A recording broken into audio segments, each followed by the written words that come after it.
شفيعنا ومولانا محمد صلى الله تعالى عليه وعلى آله وأصحابه وسلم تسليما كثيرا كثيرا. أما بعد فأعوذ بالله من الشيطان الرجيم. بسم الله الرحمن الرحيم. إنا أعطيناك الكوثر فصل لربك وانحر إن شانئك هو الأبتر. وقال جل سبحانه وتعالى: لن ينال الله لحومها ولا دماؤها ولكن يناله التقوى منكم. وقال رسول الله صلى الله عليه وسلم: إذا سأل عنه أصحابه: ما هذه الأضاحي يا رسول الله؟ قال: سنة أبيكم إبراهيم. قالوا: وما لنا فيها يا رسول الله؟ قال: بكل شعرة حسنة، أو كما قال عليه الصلاة والسلام. وعن علي رضي الله تعالى عنه قال: قال رسول الله صلى الله عليه وسلم لفاطمة رضي الله تعالى عنها: يا فاطمة، قومي فاشهدي أضحيتك، فإن لك بأول قطرة تقطر من دمها مغفرة لكل ذنب، أو كما قال عليه الصلاة والسلام.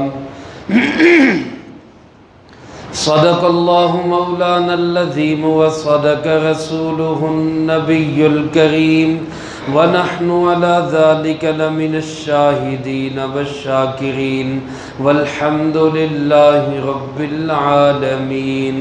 اللهم صل على سيدنا ومولانا محمد وعلى آل سيدنا ومولانا محمد كما تحب وترضى عدد ما تحب وترضى. يا رب صل وسلم دائما أبدا على حبيبك خير الخلق كلهم، هو الحبيب الذي ترجى شفاعته لكل هول من الأهوال مقتحم. تمام احباب محبت کے ساتھ درود ابراہیمی بلند آواز سے پڑھیں. اللہم صلی علی محمد وعلی آل محمد كما صليت على إبراهيم وعلى آل إبراهيم إنك حميد مجيد. اللهم بارك على محمد وعلى آل محمد كما باركت على إبراهيم وعلى آل إبراهيم إنك حميد مجيد. حضرات گرامی قدر، واجب الاحترام، معزز بزرگوں، دوستوں اور بھائیوں، ذوالقعدہ کی آج 25 تاریخ ہے. 4 یا 5 دن کے بعد اسلامی مہینوں میں آخری مہینے ذوالحج کا آغاز ہو رہا ہے. زیادہ چانس یہی ہے کہ یہ چاند 30 کا ہوگا، اور یکم ذوالحج جو ہے وہ 29 مئی کو ہونے کا امکان ہے. اللہ رب العالمین جو فیصلہ فرمائے وہی ہوگا. بہرحال یکم ذوالحج سے 10 ذی الحج تک یہ دن اور یہ راتیں بڑی قیمتی راتیں. قرآن کریم میں سورۃ الفجر میں اللہ رب العالمین نے دوسری آیت مبارکہ میں 10 راتوں کی قسم اٹھائی. والفجر ولیال عشر. قسم ہے فجر کی اور قسم ہے 10 راتوں کی۔ اکثر مفسرین کرام رحمہم اللہ کے نزدیک 10 راتوں سے مراد یہ ذوالحج کی 10 راتیں، یہ دن بھی بڑے قیمتی ہیں، یہ دن اور ان کے ساتھ راتیں بھی بڑی قیمتی ہیں۔ حدیث مبارک میں آپ علیہ السلام نے ارشاد فرمایا یعدل صیام یوم بصیام سنۃ، ان دنوں میں سے ہر دن کا روزہ 1 سال کے روزوں کے برابر ثواب رکھتا ہے۔ یعنی یکم ذی الحج سے لے کر 9 ذی الحج تک 9 روزے، 10 کو تو عید ہے، عید کے دن روزہ نہیں ہوتا، 10 11 12 3 دن عید کے ہیں، یکم سے 9 ذی الحج تک ہر دن کا روزہ 1 سال کے روزوں کے برابر ثواب رکھتا ہے۔ اور یہ جو رات ہے یکم ذی الحج سے لے کر 10 ذی الحج کی رات تک، آپ علیہ السلام کا فرمان ہے تعدل قیامها بقیامت لیلۃ القدر او کما قال علیہ السلام، فرمایا کہ ایک ایک رات کی عبادت ایسے ہے جیسے شب قدر کی عبادت ہوتی ہے۔ دن کا روزہ سال کے روزوں کے برابر اور رات کی عبادت شب قدر کے برابر۔ میرے محترم دوستو، رمضان المبارک میں ہم شب قدر تلاش کرتے ہیں اور تاک راتوں میں اس کو دیکھتے ہیں۔ تاک راتیں 5 راتیں ہیں، ان میں سے کوئی ایک شب قدر ہوتی ہے اور قسمت سے نصیب ہوتی ہے، اور یہاں سبحان اللہ قربان جائیں، اللہ کے محبوب علیہ السلام کا فرمان ہے ساری دنیا ادھر کی ادھر ہو سکتی ہے، اللہ کے نبی علیہ السلام کے فرمان میں کوئی شک اور شبہ نہیں ہو سکتا، حق اور سچ ہے۔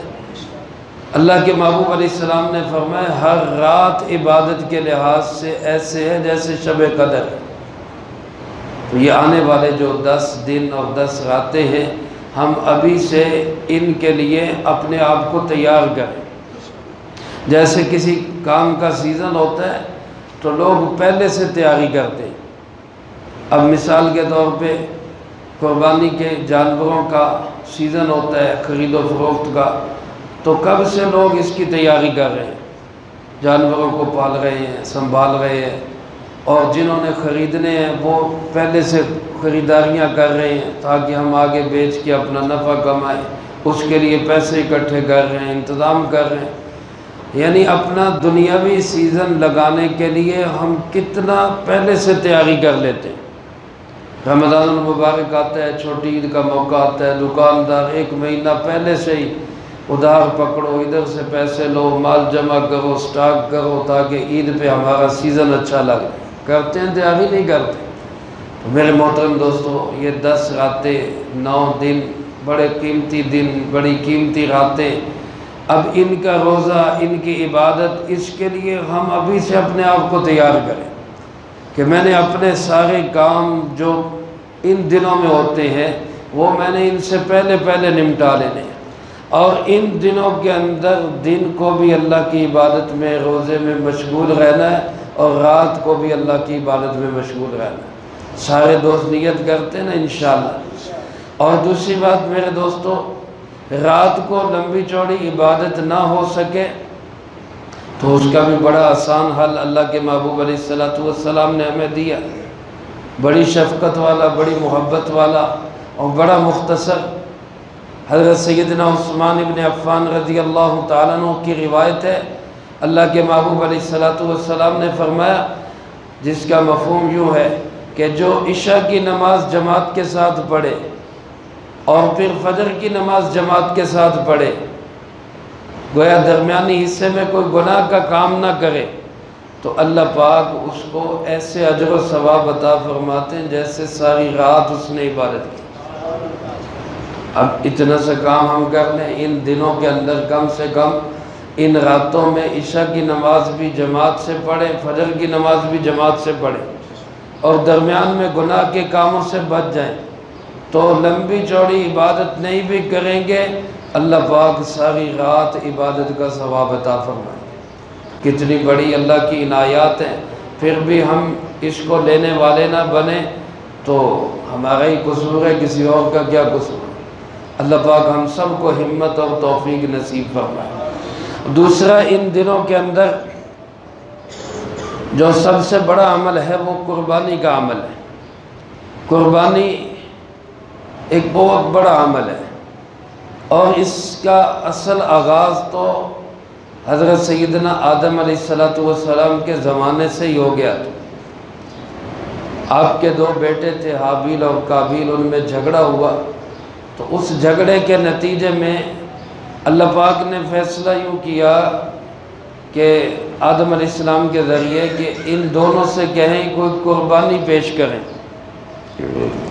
جس کی قربانی قبول ہوگی اس کے حق میں فیصلہ ہو جائے گا۔ اب دونوں بھائیوں نے قربانی پیش کی، اس کا تذکرہ اللہ پاک نے 6 پارے میں اس طرح کیا، اذ قربا قربانا، سورۃ المائدہ میں، اذ قربا قربانا، جب دونوں نے قربانی پیش کی۔ یہ قربانی کا لفظ ہے، قربانی قرب سے ہے، جس سے اللہ کا قرب حاصل ہوتا ہے، ایسا عمل جس سے اللہ رب العالمین کا قرب نصیب ہوتا ہے، بندہ اللہ کے نزدیک ہو جاتا ہے۔ جس کو اللہ کا قرب مل جائے اس کو اور کیا چاہیے۔ دنیا میں انسان کوشش کرتا ہے کسی MNA کا قرب مل جائے، کسی وزیر کا قرب مل جائے، کسی افسر کا قرب مجھے مل جائے، وہ فلانا افسر میرے اس سے بڑے تعلقات ہیں جناب، میں فون کروں بات سنتا ہے، میری بات موڑتا نہیں۔ تو دنیاوی اعتبار سے ہم بڑے بڑے عہدیداروں والوں سے تعلق بنانے کو اور ان کے قرب کو بڑی چیز سمجھتے ہیں، اور سمجھتے اب ہمارے مسئلے حل ہو جائیں گے، ہمارا تعلق، ہمارے ہاتھ بڑی دور پہنچ رہے ہیں۔ لیکن قربان جائیں اس شخص کی عظمت پہ جس کا تعلق اللہ رب العالمین سے جڑ جائے، اللہ کے قریب ہو جائے، اور اللہ سے جب وہ بات کرے کہ اللہ رب العالمین جو سب دعاؤں کا سننے والا ہے اس کی مرادوں کو پورا کرے، اس سے بڑی عظمت اور شان والا کون ہوگا۔ اللہ کے قرب کو حاصل کرنے کے جو اعمال ہیں، ان اعمال میں قربانی ایک بہت بڑا عمل ہے، بہت بڑا عمل ہے۔ اور میرے عزیز دوستو، ہماری یہ جو قربانی ہے اس کی یادگار حضرت سیدنا اسماعیل اور حضرت سیدنا ابراہیم خلیل اللہ علیہ السلام سے جڑتی۔ حضرت زید بن ارقم رضی اللہ تعالیٰ عنہ کی روایت ہے کہ نبی کریم صلی اللہ علیہ وآلہ وسلم سے حضرات صحابہ اکرام رضی اللہ تعالیٰ عنہ مجمعین نے پوچھا کہ ما هذه الاضاحی یا رسول اللہ، اللہ کے رسول صلی اللہ علیہ وسلم یہ اضاحی کیا چیز ہے، یہ قربانیاں کیا چیز ہے، یہ جو ہر سال ہم جانوروں کی گردنوں پہ چھری چلاتے ہیں، جانور ذبح کرتے ہیں اور اللہ کے نام پہ پیش کرتے ہیں، تو یہ کیا فلسفہ، کیا اس کا کیا چیز کیا ہے یہ؟ جناب محمد کریم خاتم النبیین بلند آواز سے کہہ دیں صلی اللہ علیہ وآلہ وسلم نے بڑا مختصر جواب ارشاد فرمایا سنت ابیکم ابراہیم علیہ السلام، یہ تمہارے ابا جان حضرت ابراہیم علیہ السلام کی سنت ہے، اور کوئی بڑا لمبا چوڑا فلسفہ نہیں ہے۔ وہ سنت کیا ہے کہ اللہ پاک نے ان کو خواب میں دکھایا، خواب میں دیکھا بیٹا اسماعیل علیہ السلام جو بڑی منتوں مرادوں کے بعد ملا اور 12-13 سال کا ہوا، بھاگنے دوڑنے کے قابل ہوا، تو اب اللہ پاک نے خواب میں دکھایا۔ حضرت ابراہیم علیہ السلام کیا دیکھ رہے خواب میں کہ انی اذبحک، میں اپنے بیٹے کو ذبح کر رہا ہوں۔ اللہ کے نبی کا خواب جو ہوتا ہے وہ خواب نہیں ہوتا، وہ اللہ کا حکم ہی ہوتا ہے۔ میرا آپ کا خواب سچا بھی ہو سکتا ہے، جھوٹا بھی ہو سکتا ہے، ڈراؤنا بھی ہو سکتا ہے، خیالات بھی ہو سکتے ہیں، وہ تعبیر کا محتاج ہے۔ لیکن اللہ کے نبی علیہ السلام وہ انسان، وہ عظمت والے نبی ہوتے ہیں کہ ان کا خواب نہیں ہوتا بلکہ اللہ کا حکم ہوتا ہے۔ کیا ہوتا ہے؟ اللہ کا حکم۔ حضرت ابراہیم علیہ السلام نے خواب دیکھا، اب خواب میں اللہ کا حکم آ گیا کہ بھائی بیٹے کو ذبح کرو۔ اب حضرت ابراہیم علیہ السلام اپنے بیٹے سے کہہ رہے ہیں یا بنی انی اذبحک، سورہ صافات میں اللہ رب العالمین نے یہ قصہ نقل کیا، فرمایا اپنے بیٹے سے کہہ رہے ہیں میرے پیارے بیٹے میں خواب میں دیکھ رہا ہوں، انی ارا فی المنام انی اذبحک، کہ میں تجھے ذبح کر رہا ہوں۔ اب یہاں سوال ذہن میں آئے گا کہ اللہ پاک نے حکم دینا ہی تھا تو اللہ براہ راست حکم دے دیتے، خواب دکھانے کی کیا ضرورت؟ اللہ پاک ویسے کہہ دیتے بھائی ابراہیم اسماعیل علیہ السلام کو میرے نام پہ ذبح کرو، لیکن اللہ رب العالمین نے ذبح کروانا نہیں تھا، صرف امتحان لینا تھا۔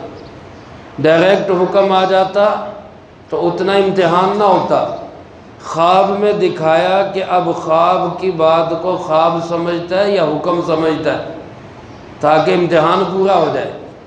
وہ بھی اللہ کے خلیل تھے، اللہ کے نام پہ اپنی بھی جان قربان، اپنے بچے بھی قربان۔ حضرت ابراہیم علیہ السلام نے بچے سے کہا بھائی میں ذبح کر رہا ہوں تجھے، تو اب تیرا کیا خیال ہے؟ انی اذبحک فانظر ماذا تری، تیرا کیا خیال ہے؟ اب خیال جو پوچھا علماء فرماتے ہیں اس لیے نہیں پوچھا کہ بھائی بیٹا راضی ہوگا تو ذبح کر دیں گے، نہیں ہوگا تو چھوڑ دیں گے، کیونکہ اللہ کا نبی تو اللہ کے حکم پہ عمل کرتا ہی کرتا ہے، چاہے کوئی راضی ہو چاہے ناراض ہو۔ پوچھنے کا مقصد یہ تھا کہ بیٹا خوشی سے تیار ہو جائے گا تو اللہ کا حکم پورا کرنے پہ اس کو بھی اجر ملے گا، اس سے بھی اللہ راضی ہو جائے گا اور میرا کام آسان ہو جائے گا، اور اگر بیٹا خوشی سے راضی نہیں بھی ہوگا تو میں نے تو کام کرنا ہی، اللہ کا حکم پورا کرنا ہی کرنا۔ لیکن وہ بیٹا بھی جیسے کسی نے کہا سکھائے کس کو؟ اسماعیل، سکھائے اس اسماعیل کو کس نے آداب فرزندی؟ اللہ کے نبی کا بیٹا تھا، اللہ کی نیک بندی کی پرورش گود میں پلا، سیدہ ہاجرہ سلام اللہ علیہا۔ اب انہوں نے فوراً کیا کہا؟ یا ابت افعل ما تؤمر، ابا جان جو حکم دیا گیا ہے کر گزریے۔ سبحان اللہ کہہ رہے ہیں ذرا بلند اور بلند آواز سے کہہ رہے ہیں، یا ابت افعل ما تؤمر، توجہ کیجئے گا، یہاں انہوں نے یہ نہیں کہا یا ابت افعل ما تری، ابا جان جو خواب دیکھا ہے پورا کر لیں، خواب دیکھا ہے پورا کر لیں، یہ نہیں کہا، بلکہ وہ بچہ بھی سمجھتا تھا کہ میرے ابا جان کا خواب امر الہی ہے، حکم خداوندی ہے، اس لیے اس نے یہ کہا یا ابت افعل ما تؤمر، ابا جان جو حکم دیا گیا ہے اس کو پورا کریے، اس کو پورا کریے، کوئی ٹینشن کی بات نہیں۔ یا ابت افعل ما تؤمر ستجدنی انشاء اللہ من الصابرین۔ آگے یہ نہیں کہا ابا جان آپ کہہ بول رہے میں بڑا بہادر ہاں جی، میں بڑا دلیر ہاں جی، میں بڑا فن خواں، کچھ نہیں ہوں، آپ حکم پورا کریں میں تیار ہوں، یہ نہیں کہا، بلکہ پھر اللہ کی طرف دھیان، ستجدنی انشاءاللہ، اللہ نے چاہا تو آپ مجھے پائیں گے من الصابرین، صبر کرنے والا۔ یہ بھی نہیں کہہ رہا میں بڑا صابر جی، اور صبر کرنے والے بڑے بڑے ہیں، ان میں ایک میں بھی بن جاؤں۔ کیسی اللہ نے ان کو جو ہے بچپن کے اندر کیسی تربیت ہے، ماں کی باپ کی سکھائی ہوئی کیسی تربیت، نہ کوئی سکول نہ کوئی مدرسہ نہ کوئی یونیورسٹی نہ کچھ اور، یہ ماں کی تربیت کا اثر ہے۔ وہ بچہ تیار بھی ہے اور پھر دعوے بھی نہیں کر رہا جی میں بڑا جناب، میں یہ، میں ارسطو، میں فلاں، انی ستجدنی انشاءاللہ من الصابرین، اللہ نے چاہا تو میں صبر کرنے والوں میں سے میں بھی ایک بن جاؤں گا، آپ حکم پورا کریں۔ حضرت ابراہیم علیہ السلام نے اللہ کے حکم کو پورا کرنے کے لیے پورا زور لگایا، لیکن اللہ پاک تو کیا چاہتے تھے؟ صرف یہ دیکھنا چاہتے تھے کہ جذبہ سچا ہے یا نہیں، دل میں میری محبت زیادہ ہے کہ بیٹے کی محبت زیادہ ہے، میرے نام پہ بیٹا قربان کرنے کے لیے تیار ہے یا نہیں۔ اب یہی سنت، اصل سنت جان قربان کرنا، اصل سنت بچے قربان کرنا، اصل سنت اللہ کے نام پہ ہر چیز کو لگا دینا۔ لیکن میرے محترم دوستو، اللہ رب العالمین نے کیسا ہم پہ کرم کیا، کیسی ہمیں اللہ نے رحمت سے نواز دیا کہ تم جانور قربان کرو، میں یوں ہی سمجھوں گا تم نے جان قربان کر۔ جانور قربان کرو، اپنے خون پسینے کی کمائی میرے نام پہ لگاؤ۔ تو ان دنوں کے اندر سب سے اعلیٰ، سب سے بڑھیا، سب سے بہترین عمل اللہ کے محبوب علیہ السلام نے فرمایا، ایام النہر جو ہے، ایام النہر یعنی قربانی کے 3 دن 10، 11، 12، ان 3 دنوں کے اندر حدیث مبارک کا مفہوم ہے اللہ کے نزدیک کوئی عمل بھی جانور کے خون بہانے سے زیادہ پسندیدہ نہیں ہے، کوئی عمل بھی۔ اب یہاں میرے دوستوں لوگ فلسفہ جھاڑتے ہیں اور لوگ یہ قربانیاں کر دیا، خون بہان دیا، گندگی پھیلان دیا، اللہ معاف کرے، ایسی باتیں۔ اور جناب قربانی کا جانور کرنے کی بجائے آپ صدقہ کر دیں، آپ غریبوں کو پیسے دے دیں، اب ویسے کسی کو کپڑے لے کے دے دیں، مکان بنا کے دے دیں۔ اچھا یہ باتیں تب کریں گے جب دین کا مسئلہ آئے گا۔ اب قربانی دین کا مسئلہ ہے نا، پھر غریب یاد آ جائیں گے۔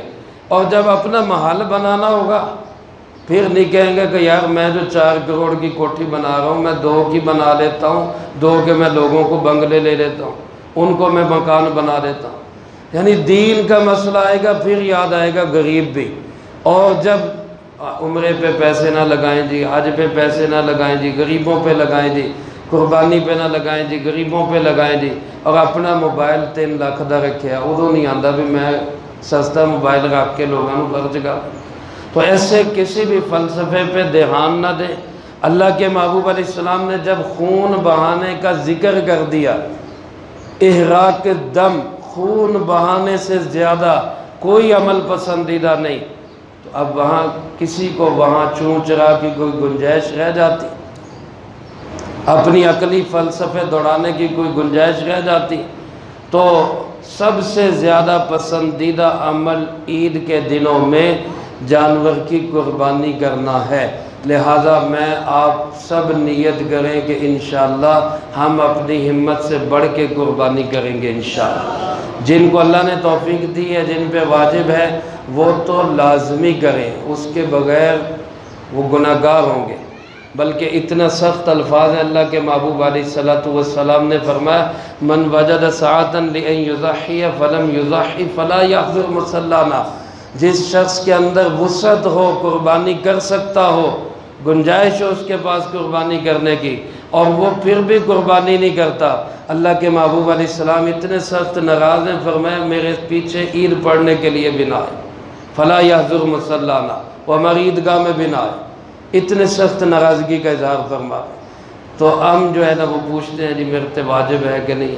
بہرحال جس پہ واجب ہے، واجب کے لیے نصاب جو ہے وہ 1,77,78,000 روپے مالیت، اتنی مالیت کا جو شخص مالک ہے، اتنی مالیت کا سونا ہو، اتنی مالیت کی چاندی ہو، اتنی مالیت کی نقدی ہو، اتنی مالیت کا سامان تجارت ہو، یا ضرورت سے زائد چیزیں، ضرورت سے زائد مہنگے موبائل یا ٹی وی یا LCD وغیرہ، یہ چیزیں ضرورت سے زائد چیزیں ہیں۔ جو زائدہ ضرورت چیزیں ہیں اگر ان کی مالیت اتنی ہے یا ملا کے اتنی بن جاتی ہے تو اس شخص پہ قربانی واجب ہے۔ ایک آدمی اتنی مالیت کا مالک ہے، گھر کا ایک فرد، ایک پہ واجب ہے۔ اگر باپ کے پاس اتنی مالیت الگ ہے، بیٹوں کے پاس الگ ہے، بہوؤں کے پاس الگ ہے، بیٹیوں کے پاس الگ ہے، بیوی کے پاس الگ ہے، خامن کے پاس الگ ہے، تو سب پہ اپنی اپنی قربانی واجب ہے۔ اگرچہ ایک آدمی سب کی طرف سے ایک ایک قربانی کر دے، مثلا باپ کو کہہ دے بیٹے بھی ٹھیک ہے جی ابا جی آپ ہی کر دے، یا ابا جی خود کہہ دے میں آپ سب کی طرف سے بھی ایک ایک قربانی کر رہا ہوں تو ٹھیک ہے، لیکن واجب ہر ایک پہ اپنی اپنی ہے۔ ہاں اگر گھر کا ایک ہی آدمی اتنی مالیت کا مالک ہے وہ ایک ہی اپنی طرف سے کرے۔ اب ہمارے یہاں چل پڑتا جی اس دفعہ ہم مرحوم دادا جی کی طرف سے کر رہے ہیں، اپنی واجب وہ کردہ نہیں پہ میرے دادے دی قربانیاں کری جائیں، اللہ پاک اس کو جنت نصیب فرمائے۔ وہ چلا گیا، وہ اس نے اپنا بھگتنا آگے کیا ہو رہا ہے کیا نہیں ہو۔ ہاں اللہ نے گنجائش دی ہے، اپنی واجب کرنے کے بعد پھر بھی وسعت ہے تو مرحومین کی طرف سے ضرور کرنی چاہیے۔ اللہ کے محبوب علیہ السلام نے آخری قربانی جو کی تو اس میں 2 مینڈے ذبح کیے، ایک فرمایا آپ نے یہ میری طرف سے ہے، اور دوسرا فرمایا میں اپنی پوری امت کی طرف سے قربانی کروں۔ اللہ نے وسعت دی ہو تو اللہ کے محبوب علیہ السلام کی طرف سے بھی قربانی کریں. آپ نے ہمارے لیے کی ہے، ہم آپ کے لیے کریں گے انشاءاللہ. تو ایک آدمی میرے پیر و مرشد حضرت مفتی عبدالستار صاحب، اللہ ان کی قبر پہ کروڑوں رحمت نازل فرمائے. ہم بھی الحمدللہ پیروں والے ہیں، پیر والے ہیں. پیر جو صحیح پیر ہوتے ہیں ان کو مانتے ہیں، پیروں کو نہیں مانتے. وہ میرے پیر و مرشد ملتان شریف میں تھے، اب ان کے صاحبزادے میرے پیر و مرشد ہیں. بہرحال وہ فرمایا کرتے تھے کہ جس آدمی کے پاس وسعت نہ بھی ہو وہ ہمت کر کے قربانی کرے. اب وسعت نہیں ہے، صاحب نصاب نہیں ہے. اب کتنے کام ہیں ہم جو قرض پکڑ کے کرتے ہیں، ادھار پکڑ کے کرتے ہیں، اور غلط کام بھی ہوتے ہیں، ناجائز کام بھی ہوتے ہیں، شادی کی رسمیں بھی ہوتی ہیں، ہم ادھار پکڑ کے کرتے ہیں، حالانکہ دین سے ان کا کوئی تعلق نہیں. یہ تو دین کا مسئلہ ہے، کتنے فضائل والا مسئلہ ہے، کتنی بڑی اس کی نیکیاں ہیں. صحابہ نے پوچھا ہمیں اس میں کیا ملے گا؟ آپ نے فرمایا بکل شعرۃ حسنہ، جانور کے جسم پہ جتنے بال، ہر بال کے بدلے میں اللہ ایک نیکی عطا فرمایا. کروڑوں نیکیاں ایک دن میں بندے کو ملتی، کروڑوں نیکیاں. تو اب اتنا بڑا عمل، حضرت فرمایا کرتے تھے کہ اگر کوئی آدمی صاحب نصاب نہیں بھی ہے وہ قربانی کر لے، اللہ کی رحمت سے امید اور یقین ہے اگلا سال آنے سے پہلے اللہ اس کو اتنا مال دے گا کہ یہ صاحب نصاب ہو جائے. اللہ نے اس میں برکات رکھی ہے. تو ہمت کوشش کے ساتھ کرنی چاہیے. مزید قربانی کے متعلق مسائل و فضائل کا ذکر اگلی نشست میں ہوگا. اللہ پاک عمل کی توفیق نصیب فرمائے. جو کہا سنا اس کو زندگی میں لا کے دوسروں تک پہنچانے کی توفیق عطا فرمائے. سنت ادا فرمائے.